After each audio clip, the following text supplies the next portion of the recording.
Bom dia, irmãos. Vamos dar início, então, à Escola Bíblica Dominical.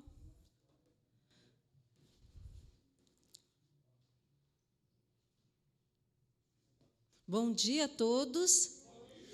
Graça e paz do nosso amado Salvador Jesus.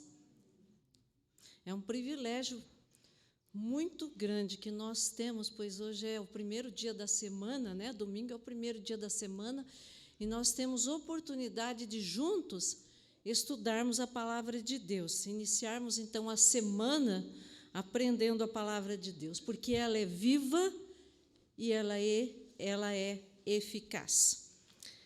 O título da lição que hoje nós vamos estudar é sobre Gideão e Jefté na era dos juízes, e o nosso texto básico vai estar em Juízes capítulo 6, e 7, 8, vai até o 10, né?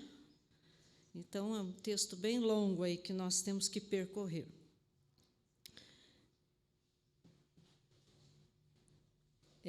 No domingo passado, nós estivemos estudando sobre Débora e Baraque. Nossa, mas que lição linda, né? Foi muito boa a lição de domingo passado. Eu gostei muito. Ainda mais era Débora, né? Uma mulher, então, tão valorosa, uma mulher, assim, corajosa, porque Deus usava a vida dela, né? Então, foi muito boa essa lição, e a gente viu que... Deixa eu só achar aqui meus apontamentos. Então, nós vimos que Débora, ela foi juíza, foi o que aprendemos, foi profetisa, e ainda ela compôs um cântico de glorificação, de adoração a Deus, de louvor a Deus, porque Deus abençoou e eles tiveram vitória sobre os inimigos, né? Outra coisa também que é muito importante na vida de Débora, que ela incentivou muito a Baraque, porque ela transmitiu fielmente a palavra de Deus, o recado de Deus para Baraque, que ele é que deveria estar à frente, que ele deveria lutar, que Deus daria vitória para ele. Então, ela talvez, né, pudesse até não ter transmitido toda aquela mensagem, né, dizendo, não, é você que tem que ir à frente. Ela encorajou Baraque, mas Baraque, sabendo que ela era uma mulher de Deus, que Deus usava a vida dela, o Espírito de Deus estava com ela, então ele disse, olha, eu não vou sozinho, vou precisar da tua ajuda. Ele sabia quem era Débora, e Débora, então, o animou, e Débora foi junto com ele, né? Então, mas isso só para a gente relembrar um pouco daquilo que nós já estudamos no domingo passado. E hoje, na lição, eu gostaria que os irmãos, se tiverem a revista, ela é muito preciosa, essa revista. Então, os irmãos vamos usar, né? É o nosso livro-texto. A escola dominical, nós temos um livro, nós temos a Bíblia, que é o nosso livro-texto, mas temos esse aqui para nos ajudar e nos dar uma orientação, como diz o nosso pastor, ele é um mini comentário bíblico, que depois você deve guardar, porque isso ajuda muito a gente. Então, na página, nós temos hoje a nossa lição lá na página 59. Então, tem um versículo bíblico muito precioso logo ali no início da nossa lição. Ele está lá na página 59. Então, o versículo diz assim, os irmãos podem acompanhar a leitura aí também, diz assim, Deus escolheu as coisas loucas do mundo para confundir os sábios, e escolheu as coisas fracas do mundo para envergonhar as fortes, pontinhos, né, reticências, a fim de que ninguém se vanglorie na presença de Deus. 1 Coríntios, capítulo 1, versículo 26 a 29. Irmãos, é muito lindo esse versículo. E a gente precisa sempre lembrar de que Deus escolhe coisas que aos nossos olhos a gente rejeita. A gente até não faz, até muitos de nós fazemos pouco caso, né? A gente fala, não, esse aí Deus não vai usar, não. Isso aí é coisa impossível, deixa essa pessoa para lá, deixa esse sujeito para lá, né? Isso aí nem passa pela tua cabeça o que Deus pode fazer, o que Deus pode transformar e usar a vida de uma pessoa, né?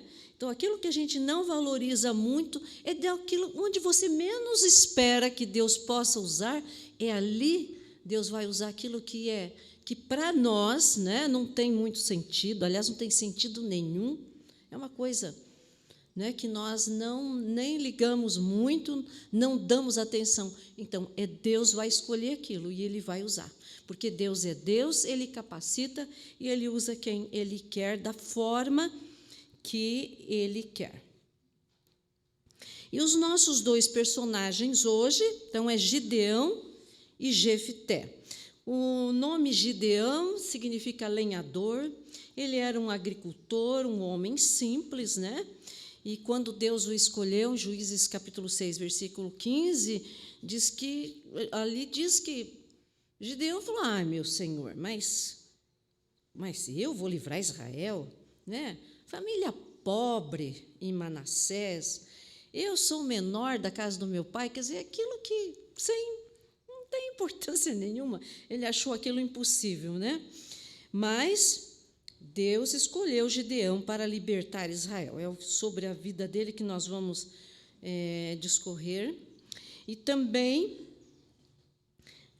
Gideão era um homem por aí os irmãos podem ver que ele tinha uma baixa autoestima.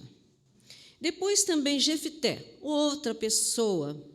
Parece que esse, então, olhando para a vida pregressa de Jefté, a gente fala, puxa vida, mas ele, né, era filho de uma prostituta, um homem rejeitado.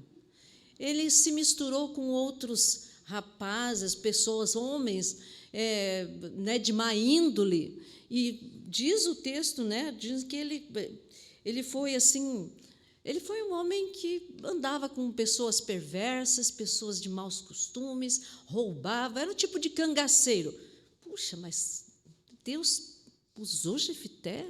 Sim, Deus pode usar, Ele usa quem Ele quer. E não nos cabe ficar executando juízo sobre a vida de ninguém. Sabia? Tem mais isso. A gente tem essa mania, né? Não acredito. Aquele lá a gente nem se preocupa, isso aí não é impossível. Mas, sim, Deus transforma, Deus usa, né? E nós podemos ver também na palavra de Deus, a gente pode elencar aqui vários personagens do passado, né, que Deus usou. Se formos olhar para a Bíblia, existem inúmeros, mas vamos elencar alguns deles. Por exemplo, Caleb, que a gente já estudou. Caleb, ele foi usado, ele já tinha 85 anos. Olha, isso anima muito a gente, né? Não, mas Deus ainda pode me usar, Ele continua usando. E talvez de formas diferentes. Se a gente olhar para Eude, né? O outro também que nós já estudamos, e Eude era canhoto. Então, diz que acho que a única coisa de especial que ele tinha, ele era canhoto, e ele usou esse fato dele ser canhoto, né? E isso ajudou bastante. Diz que ele fez uma pequena espada. Lembra que estudamos sobre esse libertador de Israel, né? Então, o que ele fez, então, esse juiz? Ele pegou uma pequena espada que escondeu debaixo da roupa. Quando ninguém estava olhando, usou a mão esquerda para matar o líder dos opressores moabitas. É claro que Deus deu sabedoria para este homem também. A escrava da esposa de Naamã. Eu gosto muito dessa história. A gente não sabe o nome dessa menina, só sabemos que ela era uma escrava de Naamã, do general do exército da Síria. A gente sabe isso. Talvez lá talvez tivesse 12, 13 anos, veio para a casa desse general para trabalhar para a esposa dele, para a esposa do general. E essa menina, ela olhou para o seu senhor e viu que Naamã, ele era um homem importante, era o general, mas era um homem leproso. E ele fala para a mulher, se ele estivesse na minha terra, em Israel, se ele conhecesse o profeta, né? E o profeta Eliseu. E assim, através dessa menina, o general foi até a terra de Israel. E lá ele foi curado, né? Deus também usou, então, a vida dessa menina para encaminhar o seu senhor Naamã, né? Que era um homem valente, mas era leproso. Bom, Amós, um dos profetas, né? Que tem profetas menores, era boieiro. Olha só, a profissão dele era boieiro, cultivador de sicômoros, que é um tipo de figo. Então, Deus também usou a vida dele, né? Ele profetizou sobre o juízo divino que viria sobre a vida do povo, né? Devido à infidelidade do povo. E que dizer do apóstolo Paulo, que foi perseguidor dos cristãos? Foi um homem perverso, né? Mas Deus transformou a vida dele. E ele foi apóstolo aos gentios. Quantas cartas nós temos que foram escritas pelo apóstolo Paulo, que nos ajudam tanto, são maravilhosas, vale a pena estudar sobre a vida de Paulo, e veja como Deus usou a vida deste homem. Vamos então para Juízes, capítulo 6, versículo de 1 a 10, eu peço lá, o irmão vai colocar para nós lá, Juízes 6, de 1 a 10. Cadê o irmão Naor? Por favor, leia para nós.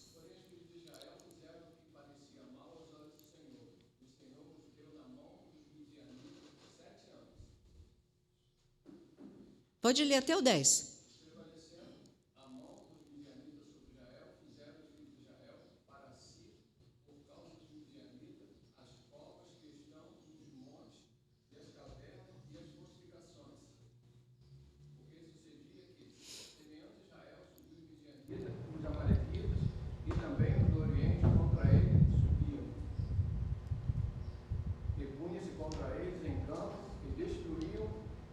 Da terra até chegarem a Gaza, e não deixaram mantimento em Israel, nem ovelhas, nem bois, nem jumentos.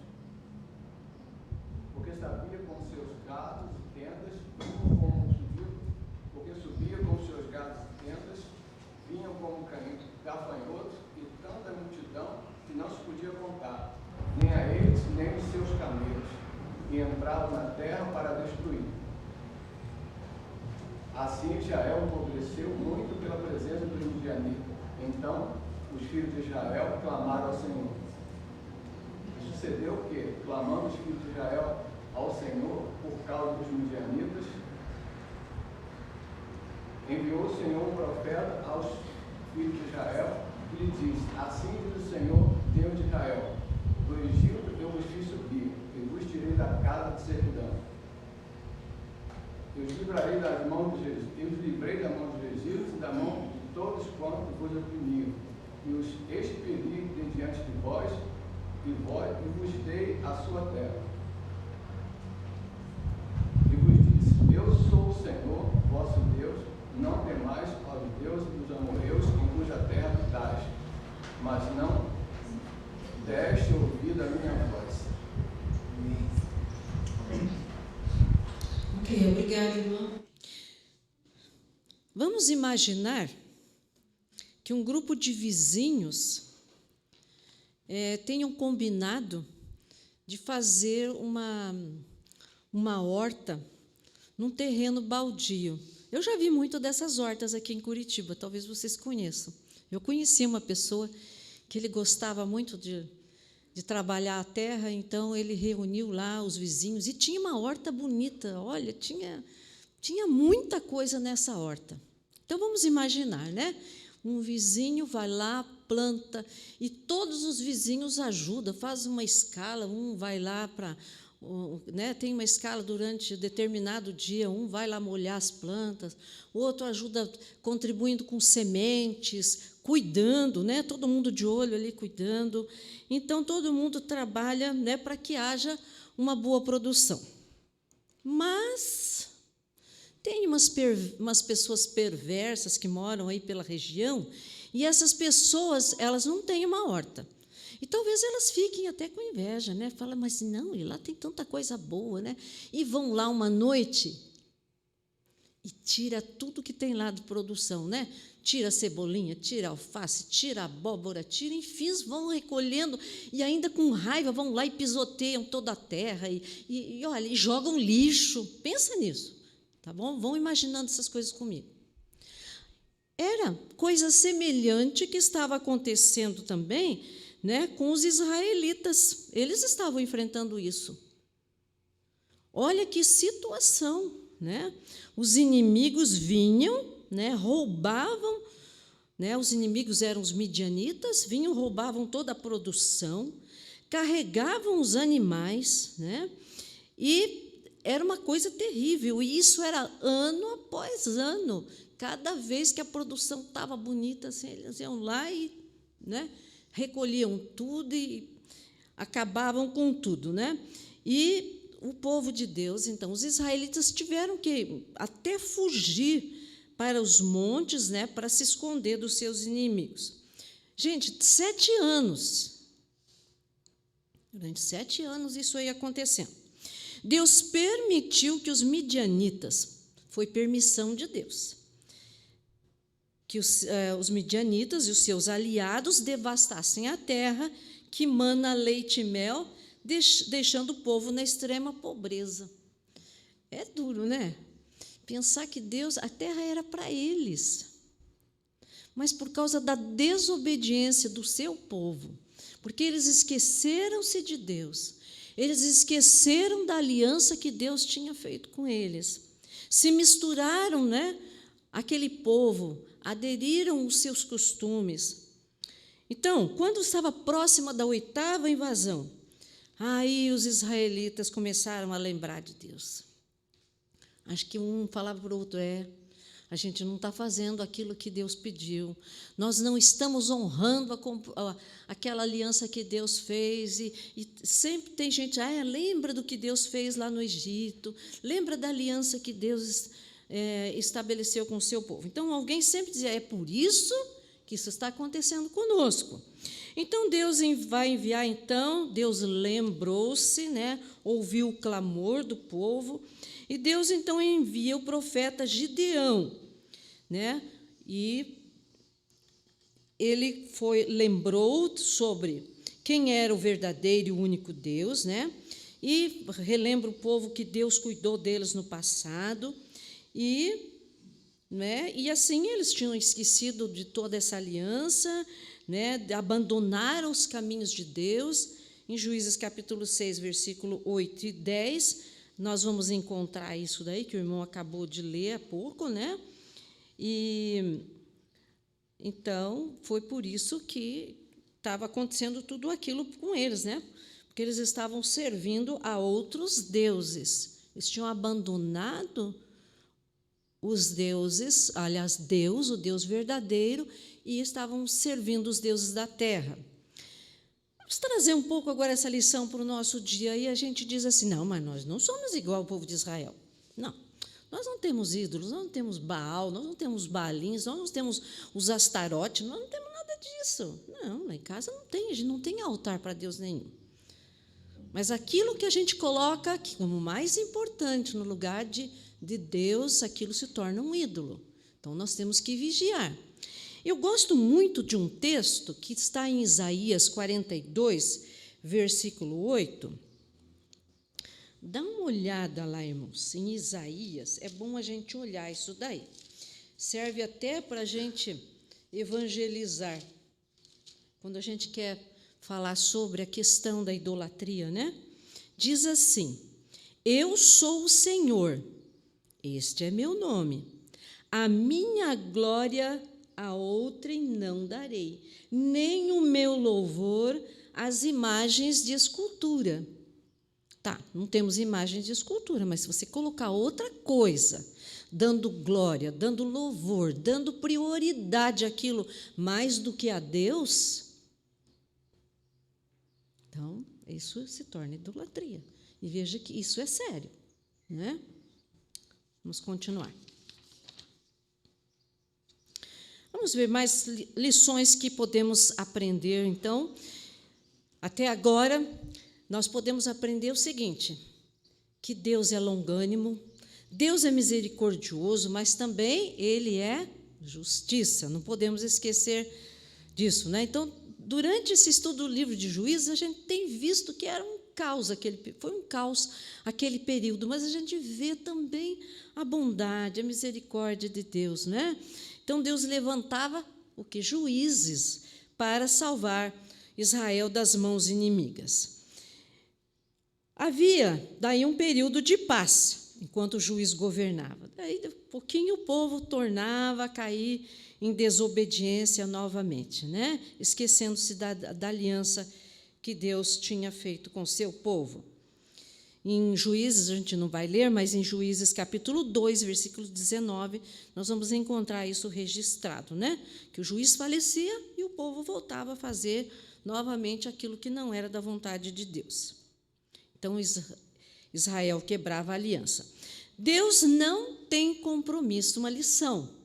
Deus não tem compromisso com quem quebra aliança com Ele.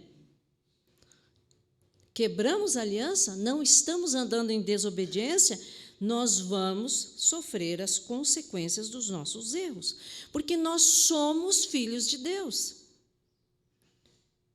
E quem é filho já sabe, a disciplina vem. Eu nunca disciplinei filho de ninguém, não é?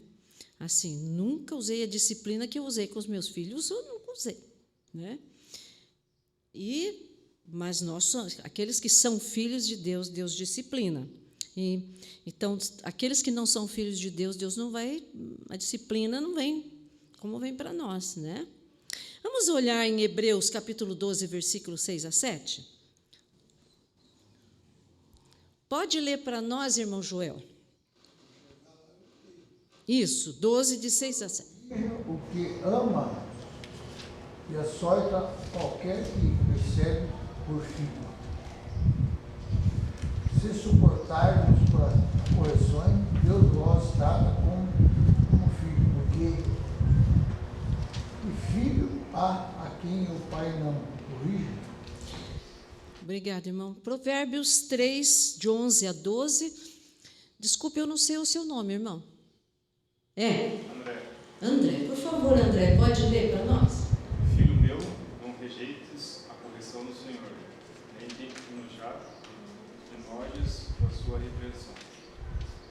Porque o Senhor repreende aquele que a quem ama, assim como o pai ao filho a quem quer bem. Isso. Então, o versículo já diz tudo, não é? Então, relembrando, Deus é um excelente professor. Você não aprendeu a lição? Vai ter que repetir a lição outra vez. Vai sofrer as consequências do seu erro. Vai ser disciplinado. A gente não pode esquecer disso. Então, sabe, irmãos, tem tanta coisa nessa vida que a gente podia evitar. A gente sofre dor, sofre as consequências, lamenta, chora, coisa que você poderia ter evitado. Não é assim? A gente pode muito bem evitar tanta coisa, né? Mas vamos em frente, agora Juízes capítulo 6, o versículo 11. Diz que o anjo do Senhor, agora vamos ver o chamado de Gideão. Como é que foi que se deu esse chamado? É muito interessante, né? Vamos ficar ali com o nosso livro texto, né? Que é a palavra de Deus, em Juízes, capítulo 6, versículo... Agora vamos para o versículo 11, tá? Então, ali, irmãos, a gente não vai ler todo o texto completo, porque, senão, irmãos, a gente vai ficar lendo o texto, né? Alguns textos vamos ler. Mas ali começa, então, o anjo do Senhor, que era o anjo do Senhor, aqui era o próprio Deus, né? Veio falar com Gideão, assim como o próprio, era o mesmo anjo que falou com Moisés na sarça, e também falou com Josué diante de Jericó. O anjo, então, ele era o próprio Deus, e Gideão ele estava malhando trigo no lagar. Lagar era um tanque usado para pisotear uvas. Então não era lugar para malhar o trigo. O trigo era malhado na eira, né, que era um lugar apropriado para isso. Era um lugar aberto, um lugar amplo. Mas acontecia o seguinte, eles tinham que ficar escondidos, eles não podiam ficar lá na eira malhando o trigo, porque os inimigos viam cisco. Opa, tem cisco de trigo, está na hora, vamos lá. Vamos recolher, vamos roubar, vamos tirar todo aquele trigo lá dos israelitas. Então, ele teve que malhar o trigo num lagar, num tanque, para que ninguém, né, o inimigo não visse o que eles estavam fazendo e fossem lá e roubassem todo o trigo deles, né? Então, no versículo 12, 6, 12, o anjo chama Gideão de homem valente. Um homem valente, um homem, aliás, valoroso, né? Ele, talvez, né, possivelmente, quem sabe ele era um guerreiro, né? Um poderoso guerreiro. Então, o anjo vem e fala, olha, versículo 12, né? O anjo do Senhor apareceu e disse, olha, Deus é contigo, homem valente. Talvez ele tivesse sido um guerreiro, né? Um homem valoroso e valente mesmo.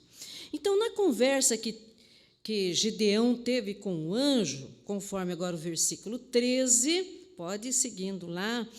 Aí, no versículo 13, ele diz, se o Senhor está conosco, fez tantas maravilhas no passado, como nossos pais nos contaram, por que estamos sofrendo na mão dos inimigos? Bom, essa pergunta a gente faz, né? A gente faz muitas vezes. Puxa, mas a Bíblia relata tanta coisa bonita, tantas promessas. Deus foi tão bondoso, né, com o povo dele no passado. Fez na vida da minha família no passado. Por que não faz comigo hoje? Então, Gideão falou, mas nós estamos sofrendo na mão dos inimigos. O que está acontecendo? Mas Deus, no versículo 14, Deus anima Gideão. Deus estava pronto para ajudar Gideão. E Deus sabia que havia dentro dele um grande potencial. Deus conhecia Gideão. Deus sabia que ele era um homem de valor e que poderia usar a vida de Gideão. No versículo 15, Gideão dá desculpas.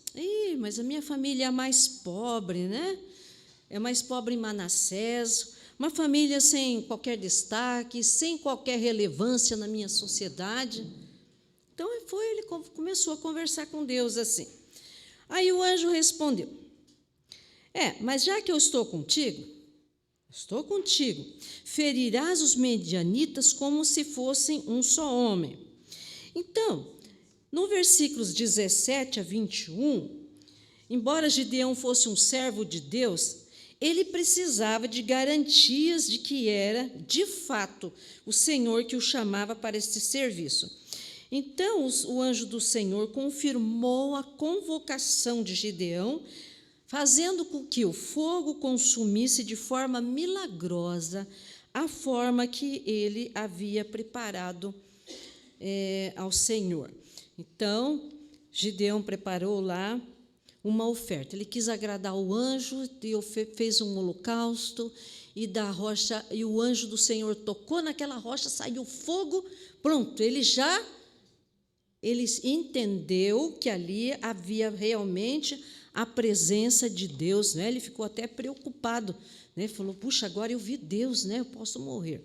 Mas Deus garantiu para ele que ele não ia morrer, né? Mas ele ficou assustado com tudo aquilo que ele viu. Tá?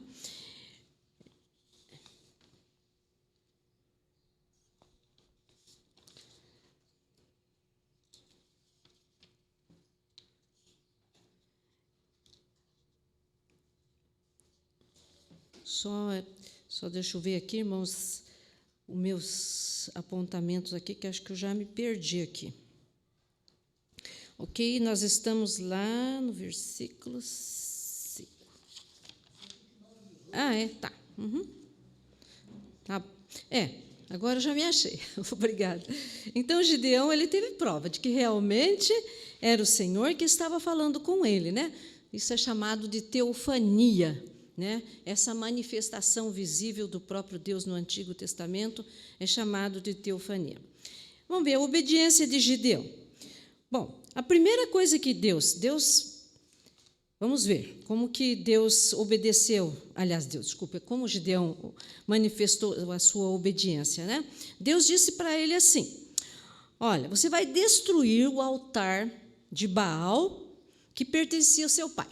Destrói esse altar, e você também vai derrubar o poste ídolo da deusa Azerá, que a deusa Azerá representava o elemento feminino no culto à fertilidade. Então, ele deveria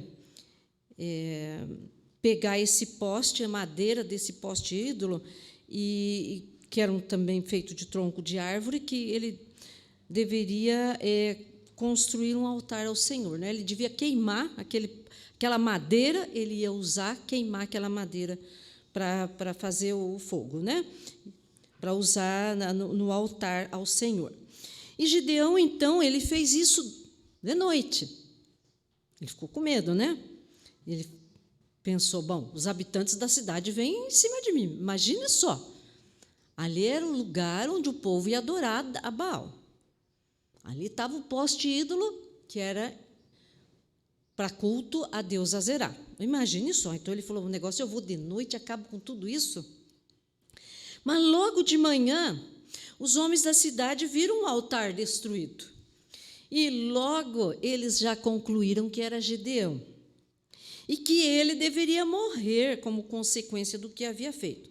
Mas o pai deles, pai de Gideão, era o Joás, né? Então, ele levantou-se diante daqueles homens, né, para defender o filho, e também ele disse assim, olha, se realmente ele fosse Deus, ele teria se queixado, ele teria se destruído, né? Aliás, teria se defendido, porque destruíram o seu altar. Mas ele não fez nada, ele nem se defendeu, Baal nem se manifestou, né?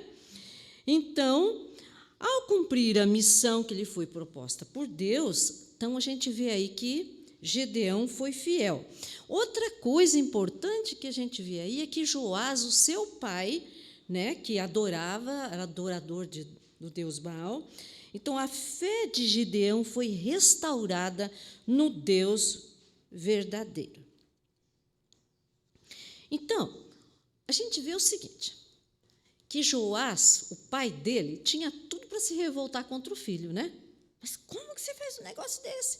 E agora como é que eu fico diante da sociedade aqui? E agora? Né?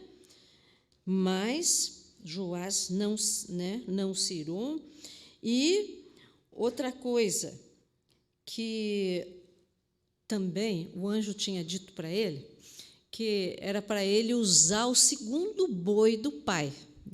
O Joás tinha criação de bois. Olha, pega o melhor boi lá para sacrificar. Então, veja bem, ele pegou. Então, Joás tinha tudo para dar uma surra nele, né? Primeiro, então, ele foi lá e destruiu o altar, despedaçou o altar. Segundo, pegou o melhor boi que ele tinha para sacrificar, né?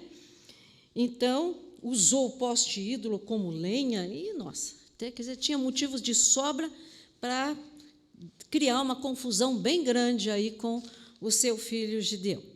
Juízes capítulo 6, versículo 33 a 40, relata que os midianitas e seus aliados, agora vamos ver então como que vai ser a preparação para a batalha, né?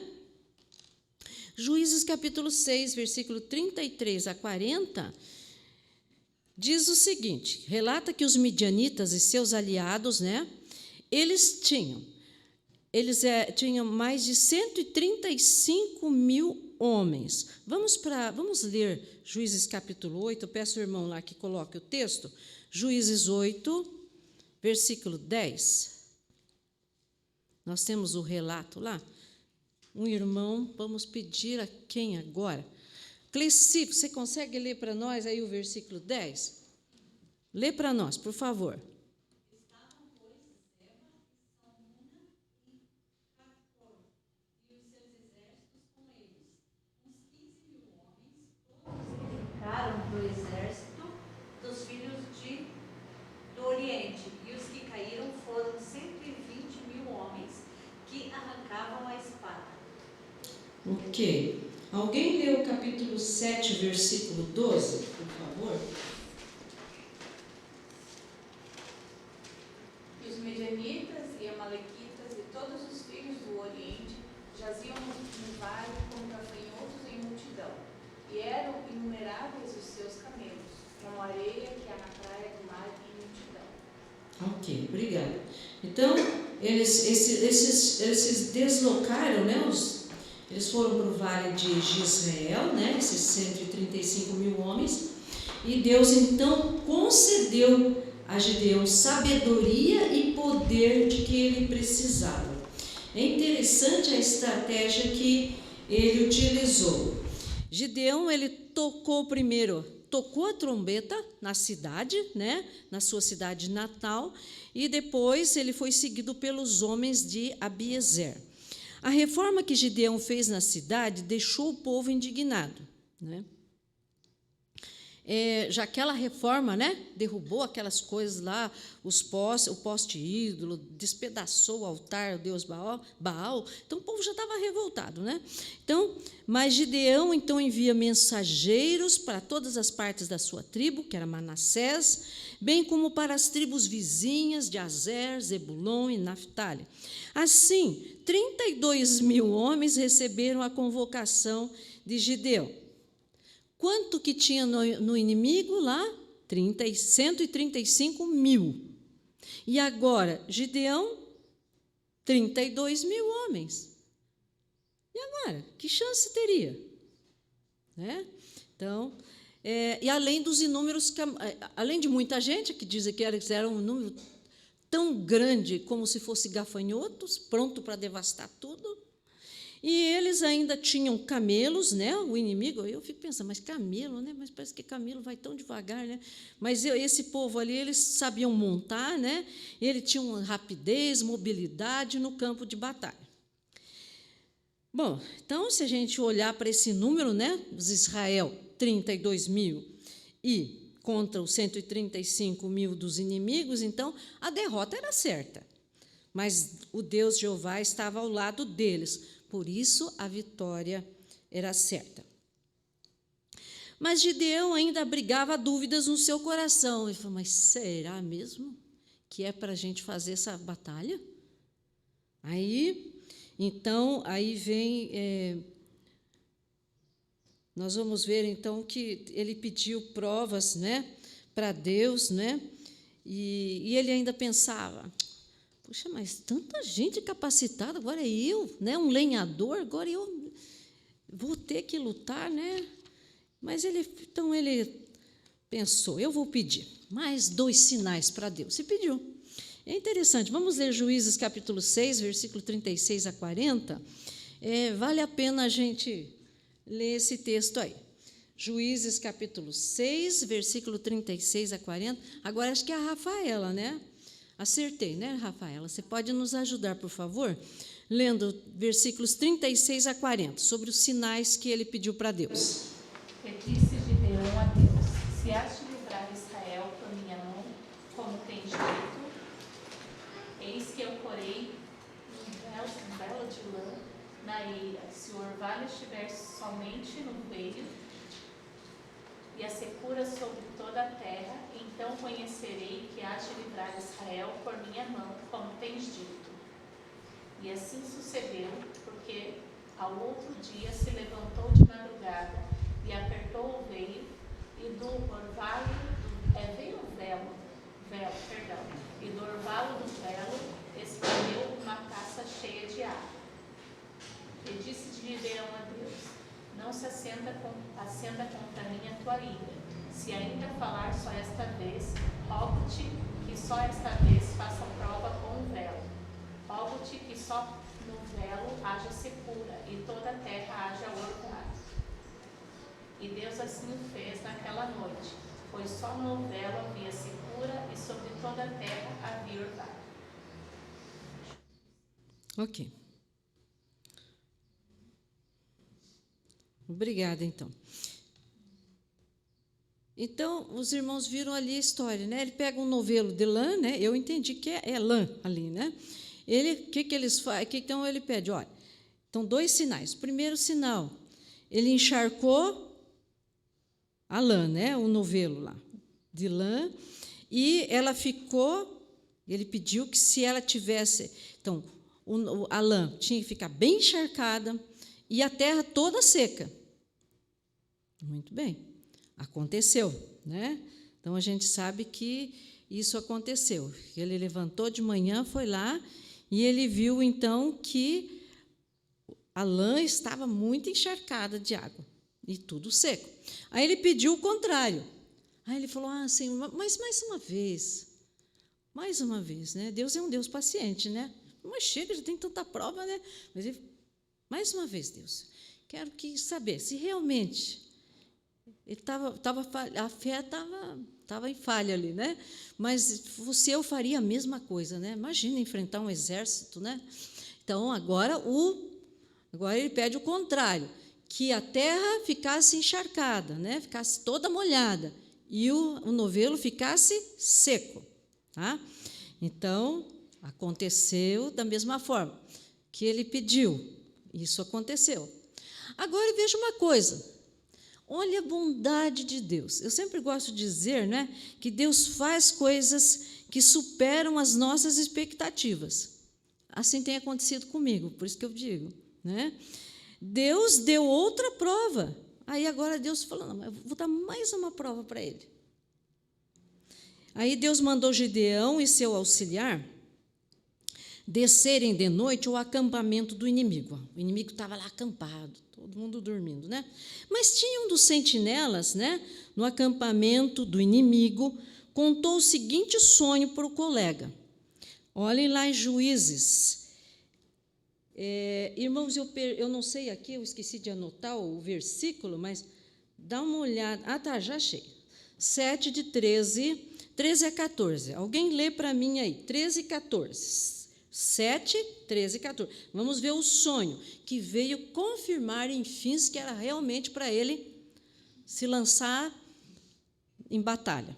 Chegando, pois, Gideão, eis que estava contando um homem ao seu companheiro um sonho e dizia: eis que um sonho sonhei, eis que um pão de cevada torrado rodava pelo arraial dos midianitas e chegava até as tendas e as feriu. Se caíram e os transtornou de cima para baixo e ficaram abatidos. Ok. E respondeu o seu companheiro e disse: minha coisa? Não, pode continuar. Respondeu o seu companheiro e disse: não é isto outra coisa, senão a espada de Gideão, filho de Joás, varão israelita. Deus tem dado a sua mão aos midianitas e todo este arraial. Eles escutaram.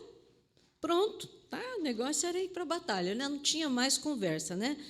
Tava tudo certo, que realmente era plano de Deus, era vontade de Deus que, né, ele fosse. Antes de entrar na batalha, agora que vem, olha outra prova, né, gente? Antes de entrar na batalha, as tropas de Gideão somavam 32 mil homens. Mas, em obediência a Deus, ele teve que reduzir para 10 mil, né? Então, Deus vai testar a fé de Gideão. Deus testou a fé, né? Ele peneirou os 32 mil voluntários e ficou só com 300 homens. Deus explicou a Gideão o motivo, né, de estar diminuindo o seu exército. Então, por que Deus fez isso? Né? Deus fez isso porque Deus não queria que depois o exército, né, começasse a se vangloriar, mas a glória seria somente para Deus, né? Então, as vitórias alcançadas pela fé, né, de Gideão, essa vitória ia glorificar o nome de Deus. Então, ninguém seria capaz de explicar, puxa, mas como? Né? Só 300 homens, como é que ganha uma batalha? Né? Agora, a gente tem que lembrar o seguinte, milagre é difícil explicar. Quando você consegue explicar o milagre, então não é milagre, né? Então a gente não sabe como que aconteceu. Mas Deus agiu. Isso é o que nos dá certeza que Deus esteve conosco e foi assim por isso que Deus queria. Então Deus começou a peneirada, né? Então ali de Juízes capítulo 7, de 4 a 7, nós vamos encontrar esses relatos, né? Bom, como é que aconteceu isso aí? Como é que foi a peneirada? Os medrosos, os homens medrosos, tímidos, eles tinham que voltar. Aí só ficou 22 mil, né? Eu fico pensando, o Gideão falou, e agora? Bom, já tinha pouco, agora diminuiu ainda. Os 10 mil, quem era? Eu fiquei pensando, né? Eu pensei, falei, mas que homens medrosos, né? 10 mil voltou para casa. Gideão teve que mandar, ele falou, vocês são medrosos? Vão tudo para casa. Por quê? Isso é um pensamento meu, né? Gente medrosa só atrapalha. Porque o que acontece? Contamina quem está em volta. Aí começa, olha, sabe, isso pode acontecer, isso pode acontecer, aquilo pode acontecer. Eu tenho experiência com essas coisas. Com gente medrosa do meu lado. É difícil trabalhar. Então, vão embora. Segunda peneirada. Deus olhou e falou, não, ainda tem muita gente. Né? Aí mandou descer as águas. Veja que foram divididos os grupos, né? Vão, desçam. Aquele que lamber as águas com a sua língua, como um cachorro, né? Ou como o cão, como está lá no texto, né? Põe de lado, deixa à parte. E aqueles que ajoelharem para beber também põe de lado. Os que lamberam levando a mão à boca foram 300 homens. O restante dos homens se abaixou de joelhos para beber água. Esses aí foram descartados. Ficou só 300 homens, né? Então, com esses 300, Deus disse, com esses 300 homens, Juízes 7:7, diz, com esses 300 homens vos livrarei e darei os midianitas nas tuas mãos, e que a outra gente, cada um se vá para o seu lugar. Mas por que Deus usou esse método? Ninguém sabe. Na verdade, né, a gente pode afirmar, eu, por exemplo, fico pensando, gente medrosa não servia para estar para a batalha. Então, e também Deus queria realmente usar um número pequeno, porque Deus queria dar vitória apesar do número de pessoas, apesar. Né? E a glória é para Deus, e não seria para os soldados, e nem para o Gideão. Bom, e daí outras tribos também, mais tarde, foram usadas também, foram convocadas, né? E Naftali, e de Azer e de Manassés, né? Eles foram convocados também, então foram enviados, Gideão enviou mensageiros para todas as outras tribos, para as montanhas de Efraim. E qual era o plano? Qual foi a estratégia de guerra de Gideão? O plano de Gideão foi simples, mas foi muito eficaz. Cada homem recebeu uma trombeta para tocar, uma trombeta, cada homem recebeu uma trombeta. Aí deve ter sobrado muita trombeta, comida, né? Porque foram embora, né, aquele povo. Então, eles tinham uma trombeta, um cântaro, o cântaro era um jarro bojudo, né? E com asa, que servia para transportar líquidos. E servia, esse cântaro era para quebrar, né? Depois eles quebrariam, tocariam a trombeta, o cântaro ia ser quebrado, dentro do cântaro tinha uma tocha acesa. Então, qual foi continuando a estratégia dele aí? Então, os israelitas iriam rodear o acampamento inimigo com as tochas dentro dos cântaros e segurando as trombetas. Essas trombetas, elas eram chifres de carneiro. Quando Gideão desse o sinal, os homens tocariam as trombetas, quebrariam os cântaros e, né, revelariam as tochas e gritariam, espada pelo Senhor e por Gideão. E Deus faria o resto. E assim aconteceu. Né? Eles, vendo-se cercados, talvez foram ali pela primeira vigília da noite, né, no escurecer, Então, eles se viram cercados. Eles iam imaginar que ia aparecer tanta luz lá, né? Aquele barulho de cântaro quebrando, e eles, então, ficaram assustados, né? Já concluíram que estavam sendo atacados pelo exército enorme, né? Por um exército enorme, porque eu fico imaginando naquela época, né? Sendo quebrado aquele barulhão e aquela luz, né? Então, eles... diz que eles entraram em pânico, o exército inimigo. E o Senhor interveio e colocou um espírito de confusão no acampamento, de forma que um começou a matar o outro, né? Eles começaram a matar uns aos outros e fugiram. Juízes capítulo 8 e 3. Também, aí vai entrar uma parte aí sobre outras pessoas, né, que foram convocadas para a guerra, né, como os efraimitas, apesar de ser um povo orgulhoso. Depois vem uma discussão, porque eles foram convocados mais tarde para a guerra, porque não foram logo. Então, há várias ideias sobre isso. Por que os efraimitas não foram convidados logo? Era um povo assim, que eles eram orgulhosos, eram de uma tribo grande, né? Vamos olhar na página 61, irmãos. Peguem lá a revista.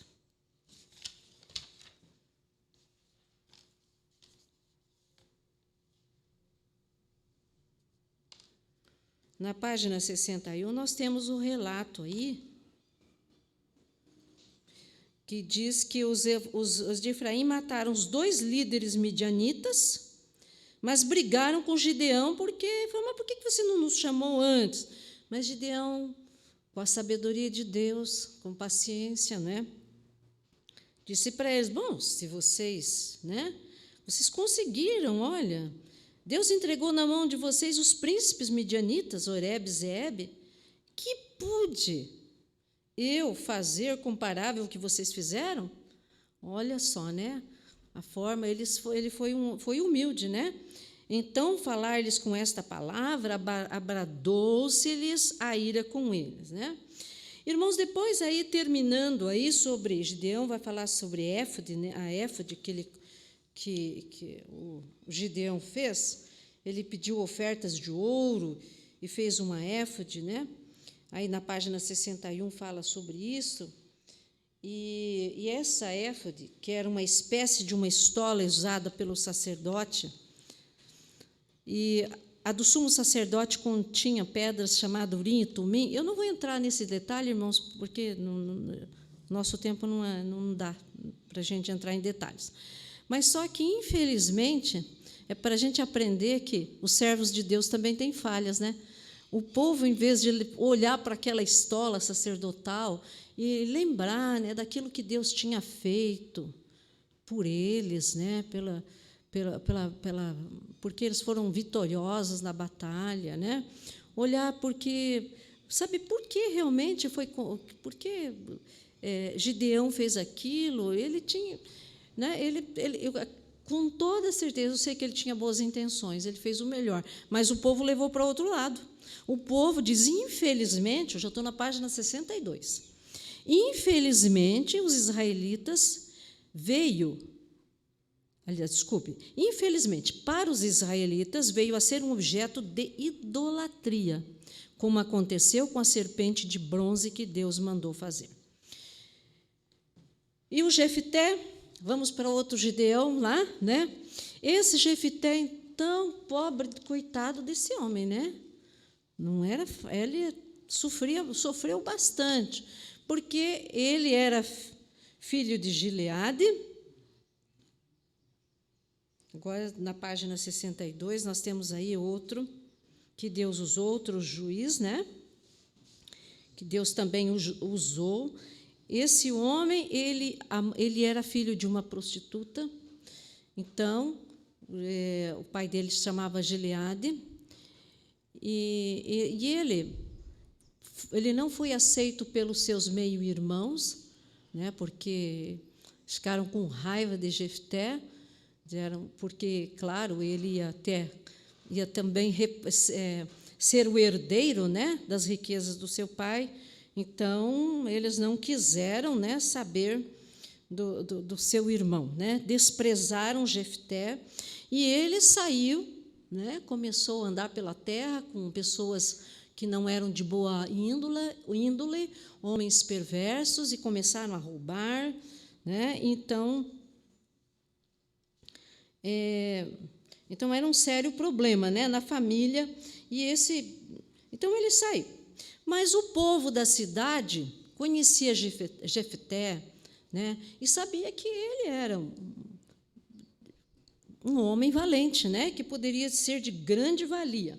Então, ele é convocado para também ajudar. O povo de Deus novamente estava fazendo aquilo que Deus não queria, né? Estava desonrando a Deus. E então aí eles clamaram a Deus. Então Deus vai usar a vida de Jefté. O povo, eles clamaram, pediram a Jefté ajuda, Jefté veio, mas foi interessante que quando o povo estava sofrendo tanto, eles estavam sendo escravizados, Deus disse, mas por que vocês não vão agora? Vão atrás dos deuses, vão atrás dos Baalins, dos Astarotes, vocês me deixaram, né? Mas o povo reconheceu, nós pecamos. Né? Eles reconheceram que eles estavam pecando, estavam sendo desobedientes. Tá? Então, imagine só, eles ficaram 18 anos, né, oprimidos, né, pelos inimigos. Então, por causa Deus teve misericórdia, né, e então levantou Jefté. Então, na página 63, né, nós vamos encontrar o voto de Jefté. Eu gostaria muito de dar muito mais tempo, né, aqui sobre esse voto de Jefté. Jefté, eu fico imaginando que Jefté ficou tão animado depois que eles obtiveram a vitória, e Jefté disse o seguinte, ele fez um voto, olha o perigo de fazer voto. Ele fez um voto, que, se ele fosse vitorioso na batalha, a primeira pessoa que ele encontrasse saindo da porta da casa dele, ele ia oferecer a Deus em sacrifício. Né? Então, estudando mais isso daí, cada vez que eu lia esse texto aí, eu ficava assim bem triste, né? Que Jefté, ele era filho de uma prostituta, né? Ficou andando pela terra fazendo tantas coisas terríveis. Ele não tinha honra nenhuma na sua tribo, na sua sociedade. A única coisa que ele tinha era uma filha. E depois, então, ele faz esse voto, né? Que se ele fosse vitorioso, a pessoa que saísse de encontro com ele depois da batalha, que saísse à porta, ele ia oferecer em sacrifício. Será que ele não tinha imaginado? Bom, vai que sai a minha filha. Né? E a filha dele foi a primeira que ele encontrou. Bom, agora vem, como eu fiz vários, olhando para os comentários bíblicos, né? Dizem que possivelmente ele tenha feito o seguinte, ele tenha consagrado ao Senhor, né? Então ele consagrou a filha a Deus, mas não, porque não existe nenhum relato no texto de que realmente ele tenha matado a sua filha, né? Só diz que ele, né, prometeu, né, oferecer em sacrifício. E, possivelmente, ele conhecia muito também, se ele não conhecesse os textos da palavra de Deus, né, que Deuteronômio 12:31 fala que oferecer sacrifícios humanos é uma prática que Deus abomina, ali fala que Deus abomina. Né? Então, ele deveria conhecer isso. E se ele não conhecesse, alguém teria dito para ele, olha, não vai fazer, você vai sacrificar mesmo a tua filha? Não faça isso, olha, você vai transgredir a lei de Deus. Isso é muito sério, você não pode oferecer sacrifício humano. Você vai oferecer a sua filha. Então, aqui talvez diga assim, que talvez ele disse, olha, eu vou oferecer a minha filha, vou consagrar a minha filha para servir no tabernáculo. E veja bem, a filha, ela entendeu, ela sabia disso. Tanto é que ela disse, olha, deixa eu chorar a minha virgindade. Ela foi com as amigas, né? Porque ela não poderia mais se casar. E naquele tempo, para uma moça não se casar, né? Ela ficar virgem, isso era uma coisa muito triste para ela, porque ela queria constituir família, ela queria ter filhos. Então, e aí também outro comentarista também, um dos comentaristas, né, quando eu estive estudando, diz que não encontramos em momento algum no texto dizendo que Jefté matou a sua filha e que também eles foram plantear a morte da filha.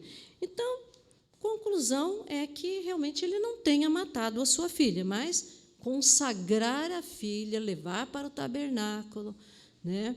E claro que parece que a cada 2 meses, né, as amigas, a filha de Jefté e as amigas se reuniam para estar junto com ela e chorarem, né, porque ela não tinha família.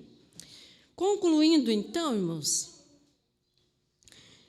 olhando para a vida de Gideão e Jefté, a gente vê aqui, continuamos vendo um Deus misericordioso, um Deus bondoso, um Deus maravilhoso, né, pronto a perdoar quando realmente há um arrependimento sincero, né?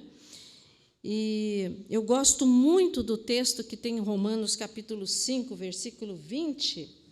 Ele diz, eu gostaria de concluir, Romanos, capítulo 5, versículo 20. Romanos 5, 20 diz assim: veio, porém, a lei para que a ofensa abundasse. Eu gostaria, a segunda parte do versículo. Mas onde o pecado abundou, superabundou a graça. Hoje, a gente pode trazer isso para nós, né? Porque às vezes a gente fica olhando para outras pessoas e fala, mas será que Deus pode usar uma pessoa como essa? Mas Deus usa sim. Deus pode usar, né? Porque a palavra de Deus diz, mas onde o pecado abundou, onde há muitas ofensas, onde há muito erro, também superabundou a graça de Deus. Pense bem, superabundou a graça. Então, a graça de Deus é muito maior que o pecado, né? Alguém quer comentar alguma coisa?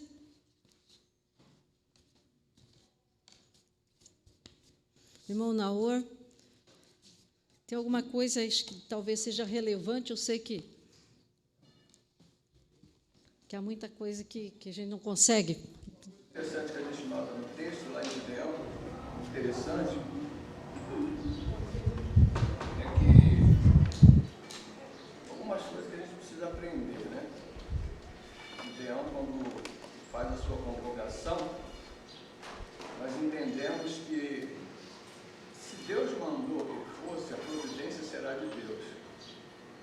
Então não deve de forma nenhuma procurar artifício. Mas alguém fala assim, mas ele é humano. Tudo bem, mas ele tinha visto o Senhor. O encontro que ele teve com Deus era a confiança toda. Quando Deus manda convocar o arquidiocesano, que era um dos nomes, era da tribo só de Manassés. Ele manda 4 nações. Daí tem aquelas 32 mil pessoas que a irmã falou lá. Depois Deus faz separação para dizer ao povo de Israel que o livramento seria dele, para comprovar mais uma vez que ele tinha dito que entregaria os midianitas nas mãos de Israel e providência seria divina. Porque Jefté convocou aqueles 32 mil, só sobraram 300. Por isso Deus falou, a glória será minha. Para não dizer que Israel seria ele que ganhasse a guerra sem a minha presença. Então a gente deve, em primeiro lugar, ouvir Deus, vai em frente. Não ouça a voz, nem procura deduzir segundo a sua conveniência. Ele foi chamado para isso. Deus me Vianita a gente aprende, aí a lição que a gente aprende é essa confiança que tem que ser aumentada e a cada tempo eu colocar nas mãos de Deus, se Ele me convocou, ainda que circunstância pareça contrária, que a irmã deu lá, 7.000 pessoas foram derrotadas por 300. Então Deus já ganhou a batalha, só deveria fortalecer a sua fé. Eu achei só que ele interveio, né, como a irmã falou aí, para poder convocar essa multidão, temendo a outra multidão do outro exército. Mas Deus falou, vou reduzir, você precisa confiar em mim, com outras palavras, não está no texto, mas a gente entende isso. Sim. Que a glória será minha, a intervenção será minha, porque eu prometi estar aqui com as mãos. Então a gente aprende isso quando Deus convocar e disser, vai, sem medo, pode ir. É o Deus que está na batalha. E uma batalha ganha porque a irmã viu aí, né? Guerreado, levaram o quê? Trombeta, não foi? Palos, ó, olha aí, sem usar armas.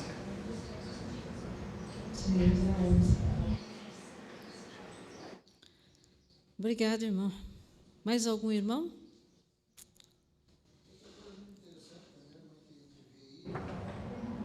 A forma que Deus escolhe as pessoas para estar na frente dessas batalhas, né? Ele escolhe as pessoas humildes, simples, né? Às vezes as pessoas não dão muito valores.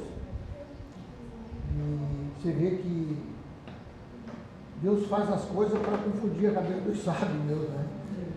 Porque na época eu devia que... É a nossa cabeça mesmo. É uma coisa incrível, né? A pessoa sem instrução, vamos dizer, a pessoa que não tinha assim capacidade nenhuma de estar na frente de uma guerra, né, como Gideão, né, Jefe também, e você vê que ali o povo, ao contrário, podia até pensar assim, por quê, né? Vai ser muito fácil, né, vencer essa guerra, porque Gideão é uma pessoa que, uma simples, que nem Jefe também foi uma pessoa também bastante simples, humilde, né? E Deus prepara, né? A vontade de Deus é incrível, Ele coloca pessoas assim que a gente fica assim, pensando como Deus faz a maravilha, né? Sobre a escolha que Ele faz, né? Sobre a nossa vida. Ele coloca pessoas totalmente humildes, simples, né? Pessoas sem letra, pessoas assim, né? Então a gente vê que Deus é maravilhoso. Deus preocupa com o povo, demonstra assim a força dele e sabendo que ele está no controle de todas as coisas. Irmão José? Pode. Interessante, mas também que o irmão está falando aí sobre Gideão, que quando Deus vai provar ou castigar uma nação, aqueles que são justos dentro dessa nação, são poucos, se lá estiver, devem clamar ao Senhor. Não ficar, por ver nesse caso Gideão, quem falou com Gideão não foi os líderes das tribos que foram correr atrás de Gideão. Deus, onde aparece, vai convocar Gideão e separar para que ele vencesse a batalha. Então a gente às vezes fica perguntando assim, poxa, se Deus é conosco, ele fez a pergunta, por que Israel está padecendo tudo isso? Está padecendo porque esses que estão padecendo ainda não clamaram ao Senhor pelas suas misericórdias, não recorreram a mim. Então, quando Deus castigar uma nação, nós que somos crentes para os nossos dias, temos que colocar diante dele à disposição para que seja usado, para que através de nós, Deus possa dar o livramento pelas suas misericórdias. Que não aconteceu lá no caso de Gideão. Foi o antes como o Senhor aparece e convoca para separar o povo para guerrear, no último dia dele. E às vezes a gente esquece disso. As consequências sempre chegarão a nós. Quando Deus vai castigar a nação, então toma cuidado, se você não clamar, não estiver na brecha e colocar à disposição de Deus, vai sobrar para você vai sobrar